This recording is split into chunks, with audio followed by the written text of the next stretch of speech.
একজন আইনজীবী হিসাবে এই মামলার শুরু থেকে এই মামলার সাথে আমি সম্পৃক্ত। এই মামলাটা আমাদের সাবেক সেক্রেটারি গাজীপুরের একটু আইনজীবীকে চেয়েছিলেন যে কাজ করার জন্য সেই মোকদ্দমায় ইস্যুর আইনকে করার কারণে আমাকে এই মামলার সাথে সম্পৃক্ত করার জন্য আমি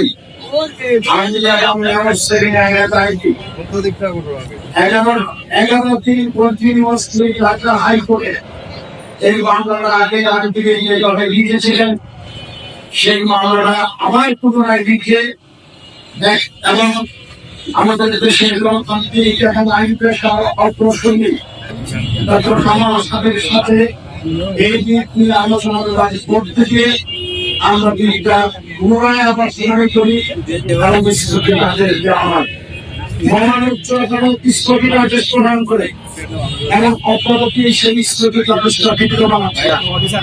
আর স্থগিতাদেশ যদি বিদ্যমান নাও থাকে, আমাদের দেশে গ্রামীণ কার্যকে দিয়েছে বিদা কোন জমি নিয়ে যখন আদালতে মামলা চলে, মামলা চলাকালীন সময় হস্তান্তরের দলিল করা এবং মালিকানা পরিবর্তন করা আইনত নিষিদ্ধ, সেটা চলবে না। আমাকে একজন সাংবাদিক বলেছে 4টি দলিল হয়েছে, আপনারা তো এই জায়গা দখল করতে পারবেন না। আমি বলছি আপনি থাকবেন, এর উত্তর আমি দেব। যেহেতু মামলাটা পদ্ধতি বানাচ্ছে সেই কারণে এই দলিলগুলি দেওয়ানি কার্যবাহী 100% করার বিধান মতে অকার্যকর, এই দলিল কোন কার্যকরিতা নাই। এখন জন আন্দোলন আমাদের যে নাগরিক আন্দোলনের মধ্যে দিয়ে আমরা এই জবাব মানতে পারি। আমরা এই যে দিয়েছে বেগে জনগণের সম্পত্তি জনগণের কাছে ফেরত দিতে পারি। রাজকের আইন অনুযায়ী রাজক এই সম্পত্তি ব্যবহার করে নাই, নিয়ম অনুযায়ী সম্পত্তি তাদের কাছ থেকে এখনো করা হয়েছে এবং সেই সম্পত্তির মালিক ছিল সরকারি পৌরসভার কাছে ট্রান্সফার হবে। প্রিয় বন্ধুরা আমার, শুধু তাই নয়, মহানগর উচ্চ আদালত বিস্তৃত অবস্থান নির্দেশ দিলেন। তখন ডক্টর কামাল সাহেব বললেন আমি আন্দোলন চালু এবং এই জমিদস্যুদের বিরুদ্ধে শহীদ মিনারে সমাবেশ করব। সেই দিন রফিউদ্দিনের সভাপতিত্বে নারায়ণগঞ্জ শহীদ মিনারে একটি সমাবেশ হয়েছিল। এখন ডক্টর কামাল সাহেব বলেছিলেন কোন ভূমিদস্যু জনগণের সম্পত্তি কেড়ে নিতে পারবে না। আমরা যদি বেঁচে থাকবো ওই ভূমিদস্যুদের বিরুদ্ধে রাজপথে লড়াই করবো, ভূমিদস্যুদের বিরুদ্ধে মহানগর উচ্চ আদালতের আইনগত মোকাবেলা করবো। প্রিয় বন্ধুরা, 19 জনের নামে এই জায়গা রেজিস্ট্রি করা হয়েছে। উনি একজন কর্মচারী ছিলেন। এত ক্ষতির কেন, কিভাবে এই সম্পত্তি মালিক হলেন? 100 কোটি কোটি টাকা সারা দেশটা শেখ হাসিনা তাদের সম্পত্তি বানিয়েছিলেন। আজকের পত্রিকা দেখেন সালমান রহমান পুলিশের কাছে বলেছে 30,000 কোটি টাকা জ্বালানি খাত থেকে স্বার্থ ভাগ করেছে, 15,000 কোটি টাকা দিয়েছে তৃণমূল এবং জয়পুর। 15,000 কোটি টাকা ট্যাক্স এবং ব্যাংক আত্মসাৎ করে সেই জায়গা দিচ্ছে শেখ সেলিমকে।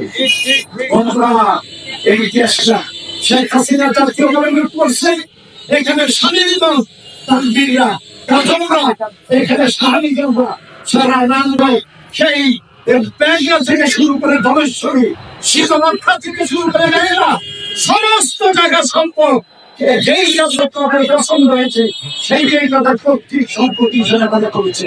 সেই জায়গা দখল করেছে, সেই মানুষের তাদেরও দখল করেছে। বাধা দিলে সেইখান থেকে চাঁদা দিয়ে তাদেরকে সেই ক্ষেত্রে চাঁদা দিয়ে সেখান থেকে বেরিয়ে আসতে হতো।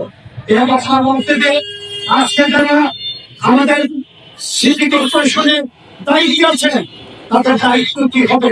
তারা সাংবাদিকের মাধ্যমে এমন ভাবে এই ভূমিদস্যুদের বিরুদ্ধে যদি আইনানুভাবে লড়াই করি, এই মামলা নিশ্চিতভাবে আমরা জিতব।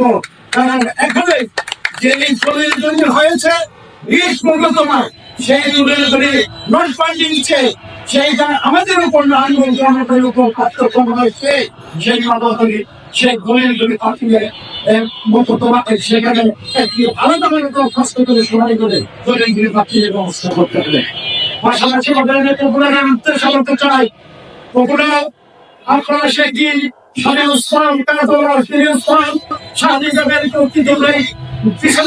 দৌড়ে এই সন্ত্রাসীদের আশ্রয়ে এই ভূমি আপনারা ক্রয় করেছেন, এত সাথেই করে আজকে যদি সাইনবোর্ড পাইতে আমার বিএনপি নেতাদের পিছনে না জনগণ আপনাকে রেহাই করবে না।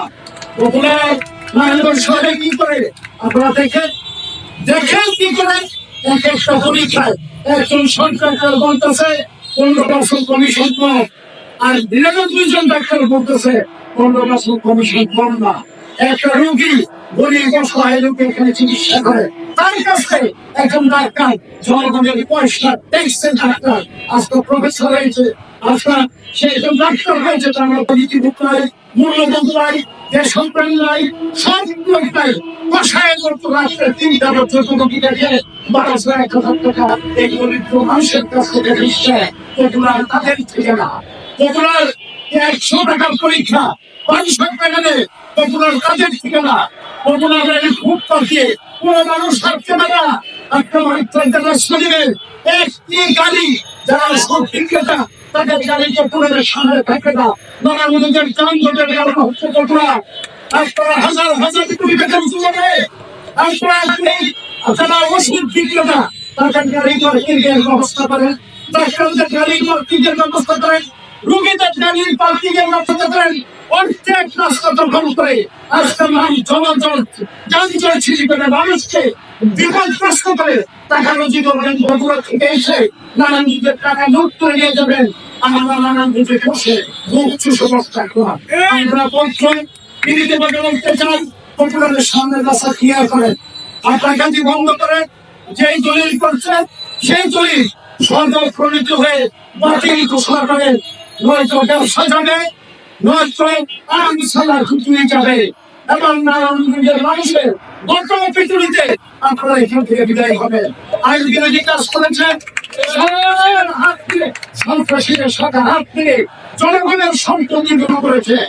আপনারা খুনিদের সাথে হাত দিয়ে জনগণের সম্পত্তি লুট করে মানব সেবা করতে চান, এই জনগণ ফেরান দেবে না। আমাদের নারায়ণগঞ্জবাসী আর পাশাপাশি ভাবে আমি নাগরিকদের ফিরিদের কাছে বিনীতভাবে যেহেতু রাজনীতির নতুন একজন দায়িত্বশীল কর্মকর্তা এসছেন, তাকে একটি স্মারকলিপি দেওয়া, গোটা বিষয়টা তুলে ধরে সেখানে একটি স্মারকলিপি দিয়ে এবং সেই স্মারকলিপি বর্তমান দায়িত্বপ্রাপ্ত যে কর্মকর্তা আছে তাকে দিয়ে এবং নিয়োজিত আইনজীবীর মাধ্যমে দলিলগুলি বাতিলের উদ্যোগ নেওয়া, এই হচ্ছে আমাদের সুকর্তব্য। রাজনীতির আন্দোলন মাঠে থাকে, সংস্কৃতির আন্দোলন মাঠে থাকে, জনগণের যদি অধিকার আদায়ের জন্য আইন সংস্কৃতি নাগরিক আন্দোলনের টাকা হবে। আমরা লড়াই করেছি স্বামী ইসলামের বিরুদ্ধে, লড়াই করেছি টিটুর বিরুদ্ধে, লড়াই করেছি স্বামী ইসলামের বিরুদ্ধে, আবার লড়াই করবো পপুলারের বিরুদ্ধে। নতুন তর্কি হত্যার পর থেকে আমরা চরমান্তিক ভাবে তর্কি হত্যার যেরকম বিচার দাবি করেছি, বাসবানার বিরুদ্ধে লড়াই করেছি, এবং জায়গা সম্পদ দখলের বিরুদ্ধে লড়াই করেছি, নদী দূষণের বিরুদ্ধে লড়াই করেছি।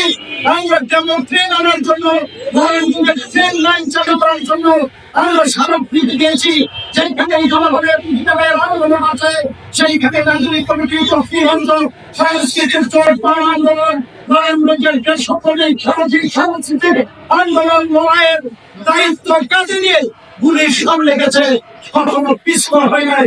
নতুন করে আন্দোলন লড়াইয়া আসি নাই, ওই সঙ্গে বিরোধী ছাত্র আন্দোলন আজকে যে পরিবর্তনের সূচনা করেছে, যে বিপ্লব সংগঠিত করেছে, আজকে সেই বিপ্লবকে সেই বিপ্লবকে বিতর্কিত করার জন্য যেই রাজনৈতিক কর্মকাণ্ড শুরু করেছেন অবিলম্বে বন্ধ করে, নয়তো এই বিপ্লব মানুষের যে পাহাড় পরিমাণ আকাঙ্ক্ষা একটি আদর্শবাদী রাষ্ট্র হবে, একটি গণতান্ত্রিক রাষ্ট্র হবে, একটি সুশীল খাবার দাবার পদ্ধতি হবে, দুর্নীতিমুক্ত দেশ হবে, সন্ত্রাসীদের ঠিকানা হবে, কারাগারে সেই আশা আকাঙ্ক্ষাকে নিঃস্ব করে দেবে একেবারে সময় আছে। আপনারা প্রত্যেক পরিবেশকে নিয়ন্ত্রণ করেন, জুট সেক্টর তখন বন্ধ করেন, মানুষের টাকা সম্পদ দোকানপাট বন্ধ করেন, তখন বন্ধ করেন, নয়তো সার্বক্ষণিক ছাত্র আন্দোলনের যে স্পিড, যে আকাঙ্ক্ষা, সেই আকাঙ্ক্ষা বন্ধ হয়ে যাবে। এই আহ্বান থেকে সবাইকে ধন্যবাদ জানিয়ে আমার বক্তব্য সমাপ্ত করছি।